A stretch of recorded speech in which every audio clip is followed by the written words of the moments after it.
JDU सांसद संजय कुमार झा के नेतृत्व में सर्वदलीय प्रतिनिधिमंडल दिल्ली हवाई अड्डे पर पहुंचा। इस प्रतिनिधिमंडल ने ऑपरेशन सिंदूर और आतंकवाद के खिलाफ भारत की निरंतर लड़ाई को प्रदर्शित करने के लिए जापान, इंडोनेशिया, मलेशिया, कोरिया गणराज्य और सिंगापुर का दौरा किया। इस दौरे के दौरान भारतीय प्रतिनिधिमंडल ने पाक और आतंकवाद को लेकर कई सारी जानकारी दुनिया भर के देशों को दी और साथ ही कई सबूत भी दिए। वहीं संजय कुमार झा ने कहा, हमने 5 देशों की यात्रा की, Japan, south Korea, Singapore, Indonesia और मलेशिया। सर्वदलीय प्रतिनिधिमंडल भेजने से सबसे बड़ा संदेश ये गया कि पूरा देश इस मुद्दे पर एक साथ है। पहलगाम की आतंकी घटना की सभी ने कड़े शब्दों में निंदा की है। भारत ने जिस प्रकार से आतंकी ठिकानों पर हमला किया और आम नागरिकों का नुकसान नहीं किया, इसकी सभी देशों ने प्रशंसा की है।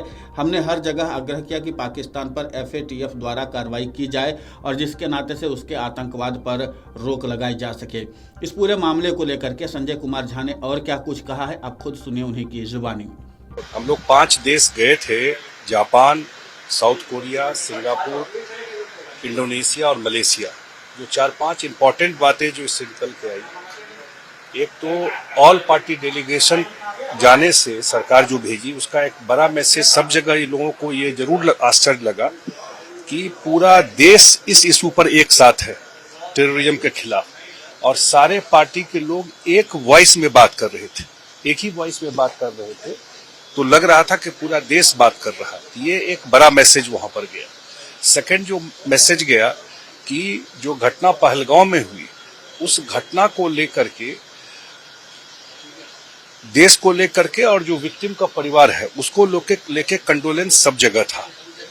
तीसरा जो सबसे महत्वपूर्ण बात निकल के आया कि इंडिया जिस हिसाब से टेररिस्ट इंफ्रास्ट्रक्चर को प्रिसीजन के साथ खत्म किया, जो सिविलियन को टारगेट नहीं किया, उसको भी अप्रिशिएट किया। चौथा जब बात निकल के आया, उन लोगों को लगता था कि इंडिया में अब इकोनॉमी या टूरिज्म का क्या स्थिति होगा, और हम लोगों ने जब बताया कि भाई कश्मीर के अलावा तो देश में पूरा पर्यटन ठीक था और कश्मीर में भी सारा फ्लाइट रिज्यूम हो गया, वहाँ कैबिनेट की मीटिंग पहलगाम में हो रही है, स्थिति बिल्कुल नॉर्मल है।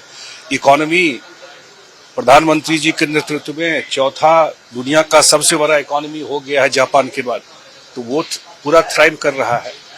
एक बात हम लोगों ने जरूर वहां आग्रह किया हर एक जगह, जिसका कि एक तरह से समर्थन भी था, कि जो एक्शन टास्क है आपको, इसके लिए पाकिस्तान को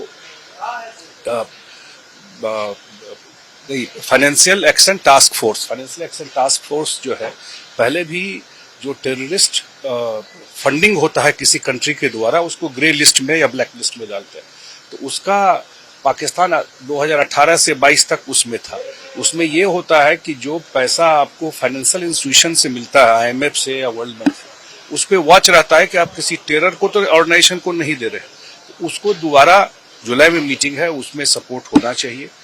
मुझे लगता है कि प्रधानमंत्री जी ने का जो न्यू नॉर्मल है, वो भी हम लोगों ने ऑपरेशन सिंदूर, और न्यू नॉर्मल जो है, जो इंडिया अब अगर कोई टेररिस्ट अटैक होता है, इट्स एक्ट ऑफ वॉर, या इंडिया किस टाइप से रिटेलिएट करेगा मिलिट्री माइट के साथ, वो भी हम लोगों ने बताया कि ये प्रॉक्सी वार है।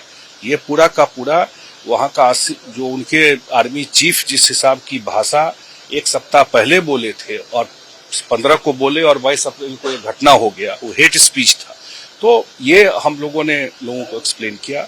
वहां के विदेश मंत्री, एक्स प्राइम मिनिस्टर, वहां के पार्लियामेंटेरियंस, वहां का डिफरेंट कंट्री के जो वहां एम्बेसडर है, जो थिंक टैंक है, वहां का जो मीडिया है, वहां का जो आपको इंडियन डायस्पोरा है, सब लोगों से हम लोगों ने इंटरेक्ट किया। मुझे लगता है कि एक कंफ्यूजन की स्थिति भी थी, तो ये पूरा डेलीगेशन जाने से मैसेज बड़ा स्ट्रॉन्ग गया। कुल मिलाकर के ये है कि पाकिस्तान अब आतंकवाद के मुद्दे पर पूरी तरीके से पूरी दुनिया में बेनकाब हो चुका है और भारतीय प्रतिनिधिमंडल ने जिन 5 देशों का दौरा किया है, वहां पर पाकिस्तान की आतंकी करतूतों के बारे में बहुत विस्तार से जानकारी दी है। साथ ही कई ऐसे तथ्य और सबूत रखे हैं जिसके नाते से इन देशों को समझ में आ चुका है कि पाकिस्तान आतंकवाद को पालने वाला देश है, और इसीलिए FATF के तहत अब पाकिस्तान पर कार्रवाई करने की मांग को सभी देश लगभग मानते हैं कि पाकिस्तान पर इस तरीके की कार्रवाई होनी चाहिए, और इसी के नाते से आतंकी देश पाकिस्तान बौखलाया हुआ है।